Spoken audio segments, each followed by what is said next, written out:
भारत 140 करोड़ लोगों का देश, जिसमें पिछले लगभग 40-50 सालों में शायद ही ऐसा कोई व्यक्ति पैदा हुआ होगा जिसने अपने जीवन में कभी एक अंतर्राष्ट्रीय क्रिकेट खिलाड़ी बनने का सपना नहीं देखा होगा। इस देश के लाखों लोग अपने देश को अंतर्राष्ट्रीय स्तर पर क्रिकेट में रिप्रेजेंट करने का सपना देखते हैं। हजारों लोग अंडर एज टूर्नामेंट और डोमेस्टिक क्रिकेट में ऊंचाई तक पहुंचने में सफल होते हैं और हजारों लोगों में से सैकड़ों लोग आईपीएल और अंतर्राष्ट्रीय क्रिकेट में जगह बनाने में कामयाब हो पाते हैं। इन सैकड़ों लोगों में से 15 खिलाड़ियों को किसी बड़ी सीरीज और टूर्नामेंट के लिए चुना जाता है, जिनमें से 11 खिलाड़ियों को ही एक मैच में खेलने का मौका मिलता है। और क्रिकेट को पसंद करने वाले सबसे बड़े देश के सबसे बेहतरीन 11 खिलाड़ियों में से एक खिलाड़ी को कप्तान चुना जाता है। आप अगर इस पूरे स्ट्रक्चर को समझने का प्रयास करते हैं तो आपको पता चलता है कि भारत में अंतर्राष्ट्रीय क्रिकेट टीम का कप्तान बनने के लिए बहुत ही बेहतरीन काबिलियत की जरूरत होती है। कप्तान पर हर समय अच्छा प्रदर्शन करने का प्रेशर बना रहता है और आप ही सोच करके देखिए, एक ऐसे देश की उम्मीदों, आशाओं और आकांक्षाओं को लेकर के मैदान में उतरना एक व्यक्ति के लिए कितना मुश्किल होता होगा, जिस देश में हर व्यक्ति अपनी जगह लेने का सपना देखता है। कोई कप्तान कितना सफल है और कितना बड़ा कप्तान है, इसका फैसला उसके रिकॉर्ड्स और रैंकिंग्स में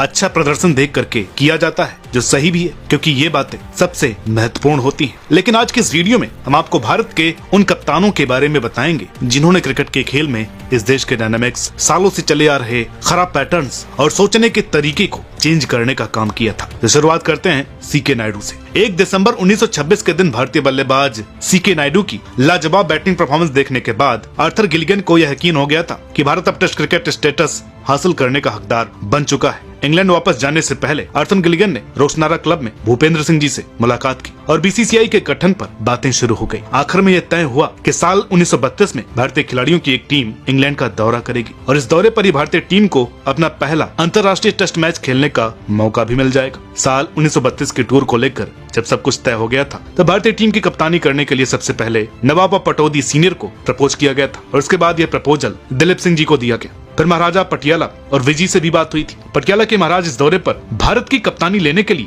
पूरी टीम के लिए प्रैक्टिस सेशंस और स्पॉन्सरशिप का खर्चा उठाने के लिए भी तैयार हो गए थे। लेकिन ये टूर अप्रैल से लेकर अक्टूबर तक चलने वाला था और इसलिए आखिरी मौके पर पटियाला के महाराजा ने इस दौरे में शामिल होने से इनकार कर दिया क्योंकि इतने लंबे समय तक वो अपने राज्य से दूर नहीं रहना चाहते थे। इस दौरे के लिए जब टीम जहाज में रवाना हुई तब यह तय हो गया था कि पोरबंदर के महाराजा भारतीय टीम की कप्तानी करने वाले हैं। मगर इंग्लैंड में पहुंचने पर कुछ मैच खेलने के बाद पोरबंदर के महाराजा को यह समझ में आ गया कि वो कप्तान बनने के लिए सबसे अच्छे खिलाड़ी नहीं है और इसलिए भारत के सबसे पहले टेस्ट मैच से एक दिन पहले पोरबंदर के महाराजा ने सीके नायडू को भारत का कप्तान बनाने का फैसला किया। मगर भारत में अंग्रेजी शासन में पले बड़े हुए भारतीय खिलाड़ियों के मन में अधीनता इतनी अंदर तक घुस गई थी कि उन्हें एक ऑल इंडियन क्रिकेट टीम के कप्तान के तौर पर महाराजा या राजकुमार के अलावा कोई भी मंजूर नहीं था। टीम के कुछ खिलाड़ियों को यह बिल्कुल भी पसंद नहीं आया कि उनको एक आम आदमी के अंडर में उसका हुक्म मानते हुए टेस्ट मैच खेलना पड़ेगा। इसलिए कुछ खिलाड़ियों ने इसका विरोध भी किया और इन खिलाड़ियों ने अपनी बात पटियाला के महाराजा तक पहुंचाई, जिस दौरे पर भारतीय टीम को स्पॉन्सर कर रहे थे और उसमें भारतीय क्रिकेट के कर्ता धर्ताओं में शामिल थे।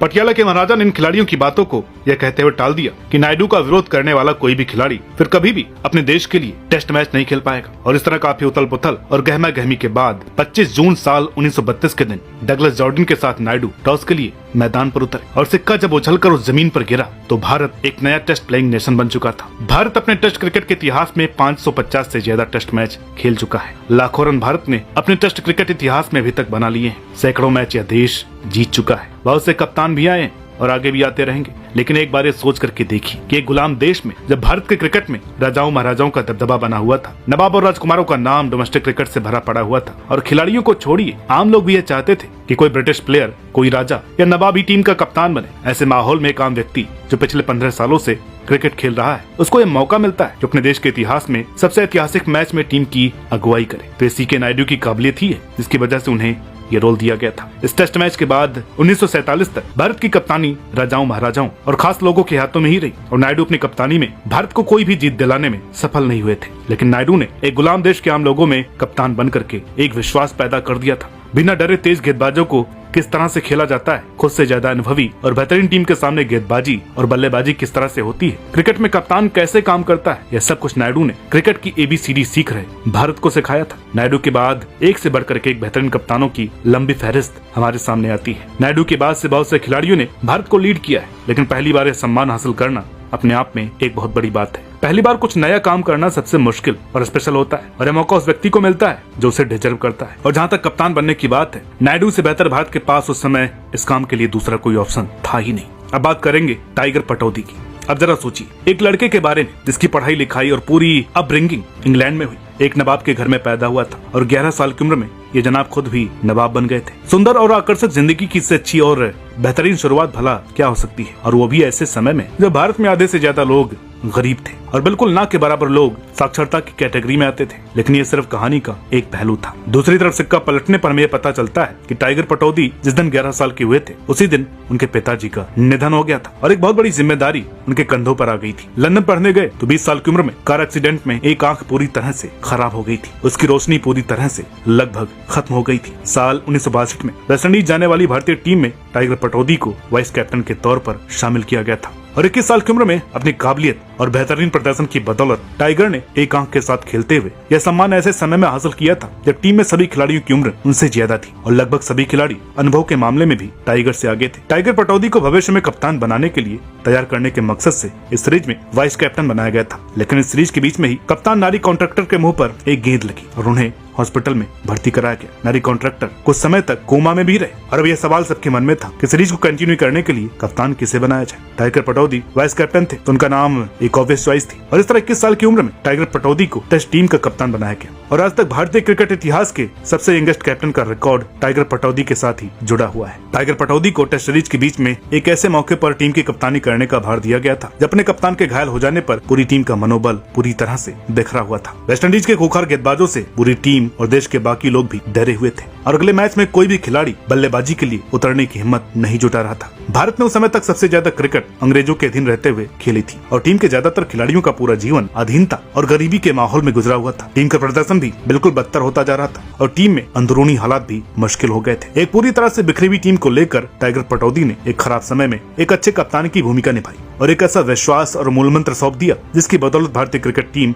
अपने कदमों पर खड़ी हुई और लगातार जीत हासिल करना और विदेशी जमीन पर लड़ना शुरू किया था। टाइगर पटौदी ने भारत को क्रिकेट खेल में ये सिखाया था कि इसके खिलाड़ी भी दुनिया के सबसे बेहतरीन बल्लेबाज और गेंदबाज बन सकते हैं। टाइगर पटौदी ने अपने कप्तानी करियर में दुनियाई क्रिकेट के सबसे महान 4 रत्न गेंदबाजों को नर्चर किया था जिसका परिणाम आगे बहुत से कप्तानों को अपने करियर में हासिल हुआ था। साल 1968 में टाइगर पटौदी की कप्तानी में खेलते हुए भारतीय क्रिकेट टीम ने विदेशी जमीन पर अपना पहला टेस्ट मैच और सीरीज जीतने में सफलता हासिल की थी जो न्यूजीलैंड के विरुद्ध मिली थी। टाइगर पटौदी ने एक आंख की रोशनी के साथ खेलते हुए अपनी टीम के खिलाड़ियों के सामने फील्डिंग और बल्लेबाजी से एग्जाम्पल सेट किए थे और अपनी टीम को जिस तरह से एकजुट रह करके खेलना सिखाया वह इस कप्तान का सबसे बड़ा योगदान रहा है। लीडिंग फ्रॉम द फ्रंट का फार्मूला भारत को क्रिकेट में सबसे पहले टाइगर पटौदी ने ही बताया था और एक कप्तान के तौर पर टैलेंट पहचानने की जो काबिलियत टाइगर पटौदी में थी वो अपने आप में बेमिसाल थी। सौरव गांगुली में टाइगर पटौदी के बाद टैलेंट पहचानने की ऐसी खूबी हमें कई सालों बाद किसी कप्तान में बेहतर ढंग से देखने को मिली थी। और अब बात करते हैं कपिल देव की। कपिल देव के आने से पहले तक भारत ने टेस्ट क्रिकेट में अपना पहला मैच जीत लिया था, अपनी पहली सीरीज भी जीत ली थी। न्यूजीलैंड को उसके घर में हम हरा करके भी आ गए थे और इसके बाद भारत ने अजीत वाडेकर की कप्तानी में इंग्लैंड और वेस्टइंडीज को भी उनके घर में हरा दिया था। और हर साल 1976 में भारत ने वेस्टइंडीज के खिलाफ चौथी पारी में सबसे बड़ा रन चेज भी कर दिया था। भारत में टेलीविजन पर अंतर्राष्ट्रीय क्रिकेट के प्रसारण का सिलसिला भी शुरू हो गया था। भारत ने अपना पहला वनडे मैच भी खेल लिया था और देश को अंतर्राष्ट्रीय क्रिकेट में अपना पहला मैच खेले हुए लगभग 48 साल हो गए थे। कपिल देव को जब भारत की कप्तानी करने के लिए कहा गया था तो उनके आसपास भी बहुत सारे सीनियर और बेहतरीन खिलाड़ी कप्तान बनने की होड़ में शामिल थे, लेकिन फिर भी 24 साल के एक आम हरियाणवी खिलाड़ी को भारत का कप्तान बनाया गया था। भारत को भले ही अंतर्राष्ट्रीय क्रिकेट में 50 साल हो गए थे, लेकिन अभी लोगों के मन में अपनी टीम और अपने कप्तान के ऊपर उतना भरोसा स्थापित नहीं हुआ था क्योंकि इस देश ने अभी तक इतना बड़ा कुछ भी क्रिकेट में हासिल नहीं किया था। भारत को अभी क्रिकेट में एक निम्न दर्जे की टीम समझा जाता था और खिलाड़ियों के साथ घटिया व्यवहार किया जाता था। बोर्ड के हालात भी ठीक नहीं थे, तो इसलिए लोगों ने भी कभी भी इस खेल में अपनी टीम से कुछ एक्सपेक्ट नहीं किया था। भारत में लोग क्रिकेट सिर्फ टाइम बिताने के लिए या फिर एक्सपीरियंस के लिए देखते या सुनते थे, लेकिन फिर साल 1983 में मैच 10-15 दिनों में ही कुछ ऐसा हुआ जिसके बाद देखते ही देखते पूरी सिचुएशन बदल गई। एक 24 साल के लड़के की अगुवाई में कुछ अनुभवी खिलाड़ियों और आम लोगों से बनी टीम इंग्लैंड गई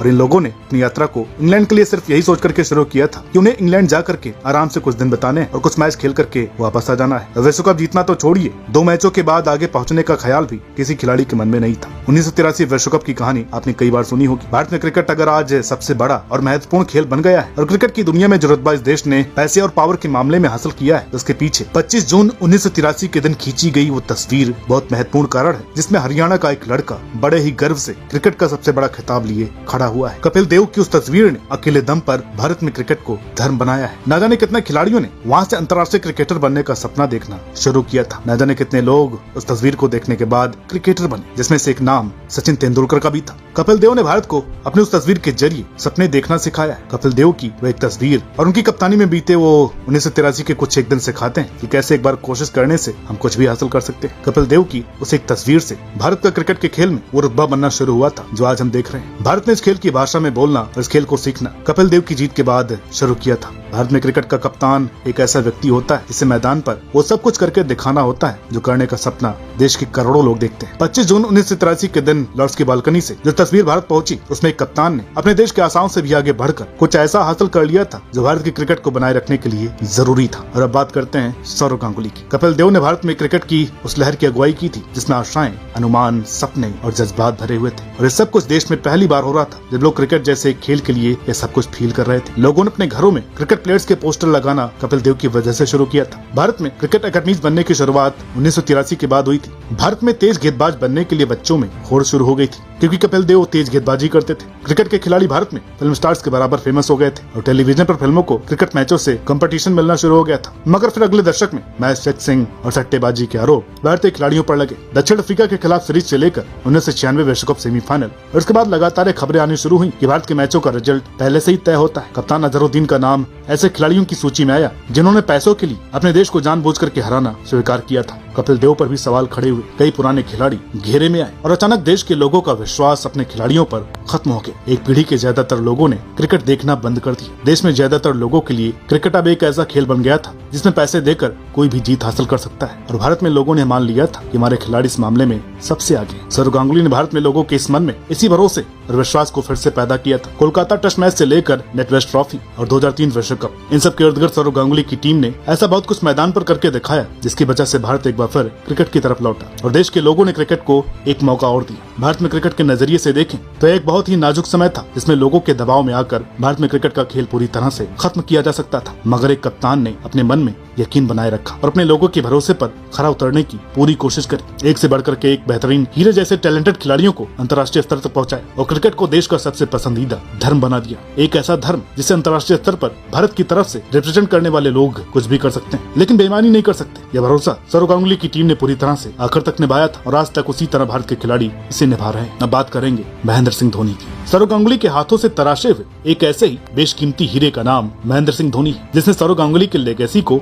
आगे बढ़ाया और जो कुछ सौरव गांगुली हासिल करने में सफल नहीं हुए और सब कुछ भारत के लिए महेंद्र सिंह धोनी ने कप्तान बनने के बाद हासिल किया। भारत को पहली बार नंबर 1 टेस्ट टीम बनाया, हम दूसरी बार वनडे विश्व कप चैंपियन बने, चैंपियंस ट्रॉफी फाइनल जीतने में कामयाबी हासिल की और भारत को क्रिकेट के मैदान पर अगर किसी कप्तान ने पहली बार बड़े मौकों पर महाशक्ति के रूप में पेश किया था तो महेंद्र सिंह धोनी ही है। इस कप्तान ने देश के छोटे गाँव कस्बे के बच्चों को ये सपना देखना सिखाया कि अगर वो मेहनत करते हैं तो अंतर्राष्ट्रीय क्रिकेट खेल सकते हैं और भारत के कप्तान भी बन सकते हैं। महेंद्र सिंह धोनी एक पूरी जनरेशन के लिए उनके पहले और सबसे पसंदीदा कप्तान है। विराट कोहली से लेकर सचिन तेंदुलकर धोनी को अपना सबसे पसंदीदा कप्तान बताते हैं। दुनिया में क्रिकेट के जानकारों से अगर यह पूछा जाए कि टैक्टिक्स के आधार पर और बड़े मौकों पर बेमिसाल कामयाबी करने के आधार पर इस सदी का सबसे बेहतरीन कप्तान कौन है तो महेंद्र सिंह धोनी का नाम 100 में से 90 लोग बताएंगे। महेंद्र सिंह धोनी ने भारत को कप्तान और कप्तानी से प्यार करना सिखाया। जितना मुश्किल धोनी की टैक्टिक्स को समझना होता था उतनी आसानी से लोग उन टैक्टिक्स के और धोनी के अनएक्सपेक्टेड मूव्स के फैंस भी बन जाते थे। धोनी ने कप्तानी को ब्रांड की तरह पेश किया था। धोनी एक पीढ़ी के लिए कप्तान शब्द के पर्याय है और कुछ लोगों के लिए तो कप्तानी का अर्थ भी धोनी ही है। एक समय था जब भारत में लोग सुनील गावस्कर को देखकर बैट्समैन बनने का सपना देखते थे। लोगों ने प्रसन्ना, बेदी और चंद्रशेखर को देख करके स्पिन गेंदबाज बनने का सपना देखना शुरू किया। उसके बाद कपिल देव ने तेज गेंदबाज बनने का चलन शुरू किया और फिर धोनी आए जिन्हें देख करके लोगों को महसूस हुआ कि क्रिकेट के खेल में कप्तान का काम भी उतना मुश्किल नहीं होता, ये काम भी किया जा सकता है। अब बात करेंगे विराट कोहली की। सौरव गांगुली को जब भारतीय क्रिकेट का कप्तान बनाया गया था तो उन्होंने पिछली सदी के सभी कप्तान जो काम नहीं कर पाए थे